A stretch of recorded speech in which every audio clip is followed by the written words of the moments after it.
Ok, bienvenue dans le message du matin. Tout au long de ces semaines, on a abordé le thème une parole de justice dans un monde d'injustice. Et ce matin, j'aimerais juste prendre quelques minutes pour aborder un sujet particulier. C'est comment Dieu, dans sa bonté, aime renouveler, exercer sa miséricorde. Et aujourd'hui, le thème, c'est un miracle pour toi. Avec les enfants, on a passé un chant qui déclarait « Tu es quelqu'un de bien. Si on t'a fait du mal, Dieu pense toujours du bien de toi. » Et alors un texte dans la parole de Dieu qui se trouve dans le livre de Samuel. C'est pour expliquer le contexte, puisque c'est une histoire un peu spéciale. Dans le contexte, on rappelle l'histoire d'Israël, on rappelle que Dieu a choisi un homme, et au travers de cet homme, Abraham et de son épouse Sarah, il y a tout un peuple qui va naître. Abraham aura un fils qui s'appelle Isaac. Isaac aura un autre fils qui s'appelle Jacob. Enfin, il en a plusieurs. Mais au travers de tout ce rassemblement d'hommes, un peuple va se lever, un peuple qui va souffrir la captivité en Égypte, et puis ensuite qui vont aller en terre promise à Canaan, et là ils vont grandir, se développer, et puis on assiste à plusieurs périodes de l'histoire décrite dans la parole de Dieu, et on arrive à un moment donné où Dieu choisit un roi qui s'appelle David, et David veut faire du bien à des personnes qui traversent l'épreuve et la souffrance. Et nous lisons dans 2 Samuel au chapitre 9. Et c'est le verset 1. David dit : « Reste-t-il encore quelqu'un de la maison de Saül pour que je lui fasse du bien à cause de Jonathan ?» Quand Dieu veut nous faire du bien, et c'est simplement un rappel constant. Vivre un miracle n'est pas de notre ressort, c'est pas de notre portée, ce n'est pas quelque chose que nous pouvons contrôler. Les miracles qui se produisent parce que Dieu le désire, parce que Dieu désire manifester son amour et sa puissance. Et donc, ce Dieu de miracles veut intervenir pour faire du bien. Le contexte. Avant que le roi David soit choisi, il y avait un autre roi, un roi qui était précédemment sur le trône. Il s'appelait Saül. Saül avait plusieurs fils, mais un en particulier qui allait être son héritier, c'est Jonathan. Jonathan, futur héritier de Saül. Jonathan a un fils qui s'appelle Méphi-Bosheth. C'est un prénom un peu particulier, hein. Mais si quelqu'un attend un bébé, Méphi-Bosheth, c'est un prénom magnifique. Enfin, à la suite du changement de dynastie, il y a Méphi-Bosheth qui va vivre un accident. On lit ça dans 2 Samuel, chapitre 4 et au verset 4. Jonathan, fils de Saül, avait un fils perclus des pieds, c'est-à-dire qu'il était boiteux. Pourquoi il était boiteux? Il était âgé de 5 ans lorsqu'arriva de Jezreel la nouvelle de la mort de Saül et de Jonathan, donc du grand-père et du père. Sa nourrice le prit et s'enfuit. Et comme elle précipitait sa fuite, il tomba et resta boiteux. Son nom est Méphi-Bosheth. Et donc, nous assistons à la souffrance d'un enfant qui n'a rien voulu, qui n'avait rien prévu, à l'âge de 5 ans, il souffre. C'est pas lui le coupable. Quelqu'un dans sa fuite avait pris Méphibosheth, cette personne a trébuché et l'enfant est resté boiteux. Ce n'était pas de la faute de Méphibosheth, c'était la faute des autres. Il y a des souffrances dans notre vie qui ne sont pas toujours la conséquence de mauvais choix que nous avons faits, mais tout simplement la rencontre avec d'autres personnes qui ont provoqué la souffrance de notre vie. Et voilà Méphibosheth boiteux et qui va disparaître du décor de l'histoire, mais un petit enfant qui désormais démarre dans la vie avec un handicap terrible, boiteux. Ça veut dire qu'il verra ses copains grandir et ne pourra pas se joindre à eux pour courir, sauter, grimper aux arbres ou jouer. Un enfant qui est enfermé et qui n'a plus de futur. Mais je vous ai dit, le message c'est un miracle pour aujourd'hui. Alors nous lisons dans 2 Samuel chapitre 9 et au verset 1, « Les années ont passé, et voilà que David est saisi par l'Esprit, le roi David est saisi par l'Esprit, et un jour il se lève et il se souvient de l'alliance qu'il avait faite, qu'il avait contractée avec son ami Jonathan, le papa de Méphibosheth. Et nous lisons ceci.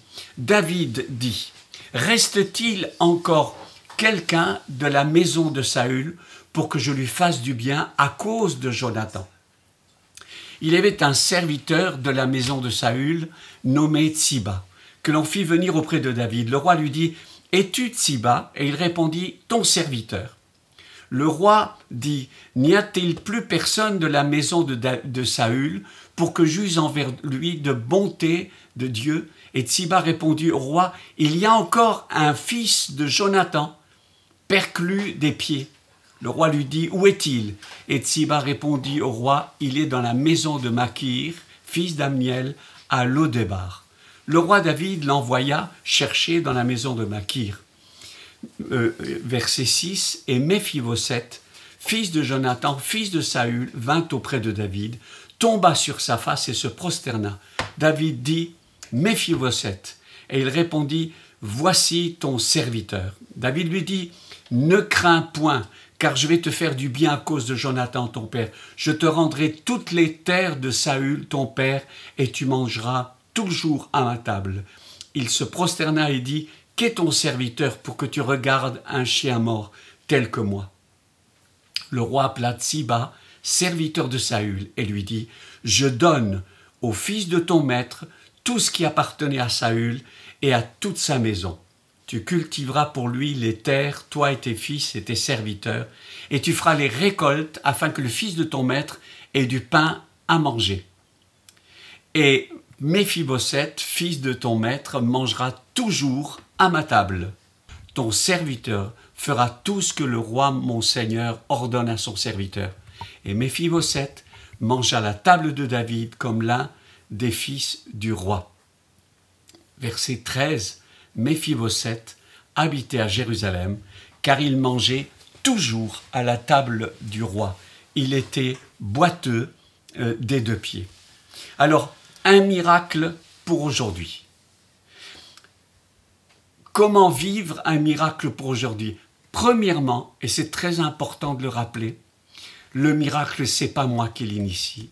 C'est dans la présence de Dieu que les miracles s'initient. En l'occurrence, le roi David va solliciter Tsiba pour demander où est Méphibosheth. Et puis, c'est là que ensuite se déclenchent les bénédictions. Tout est à l'initiative de Dieu. Ensuite, et ce qui est important, c'est de savoir que Méphibosheth va vivre la faveur de Dieu, la bénédiction de Dieu.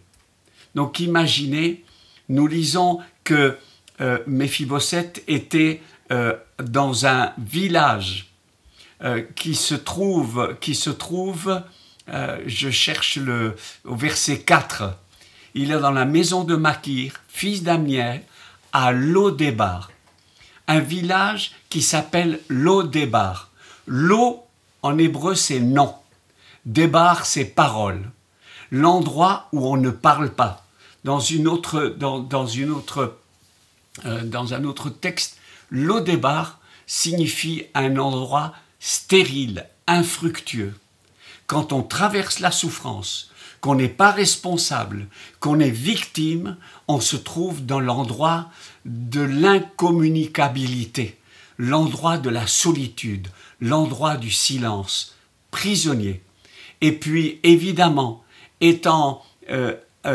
appartenant à une dynastie qui a été déchue et détrônée lorsque Méphibosheth voit arriver les soldats du roi pour venir le chercher, la première chose j'imagine il est en train de penser, on va me tuer. On l'amène auprès du roi.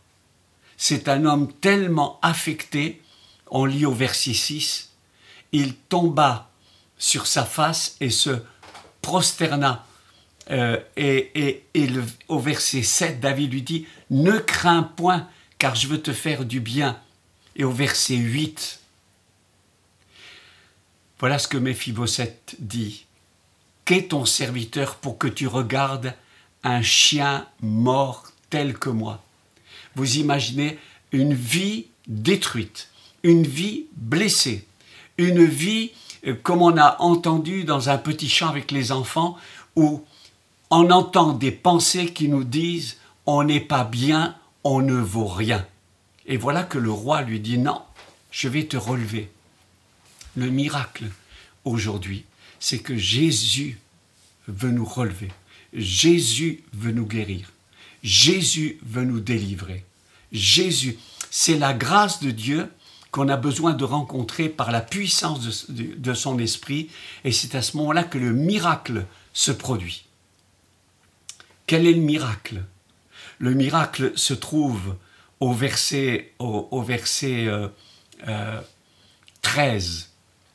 C'est que voici Méphibosheth, un orphelin qui va désormais trouver une famille, un lieu, une table. Dans le psaume 23, il est dit comme ceci, « Tu dresses devant moi une table. » Il dresse devant nous une table. Notre Seigneur, c'est un Seigneur de miracles. Alors, tout change. La délivrance arrive, la libération, la restauration. Mais c'est important de se rappeler que Méphibosheth, qui était boiteux, cette fois-ci mangeait à la table du roi. Eh bien, il était comme les autres, semblable aux autres. Pourquoi? Il était à la table, il était assis, il y avait une nappe, c'était la nappe de la grâce de Dieu. Et cette nappe recouvrait les jambes de tous les fils de rois qui mangeaient à la table. Et personne ne voyait les jambes boiteuses de Méphibosheth. À la table du roi, la nappe de la grâce couvre nos fautes, couvre nos défauts, couvre nos erreurs, couvre tout ce qui a pu affecter notre passé. C'est la grâce de Dieu. La grâce de Dieu, c'est le cadeau que Dieu accorde en Jésus, au travers de la croix. Et c'est ce miracle que nous pouvons vivre, que tu peux vivre aujourd'hui. J'aimerais prier pour toi, que la grâce te saisit, que la grâce se renouvelle et qu'il te remplisse de bénédictions. Père, je déclare la bénédiction du miracle de restauration aujourd'hui. C'est ta faveur, c'est ta bonté qui s'exerce. Seigneur, c'est ta parole qui déclare que c'est toi qui nous as aimés le premier. Seigneur, et que ton désir, c'est de faire du bien et de renouveler. Sois béni dans le nom de Jésus. Merci et à bientôt.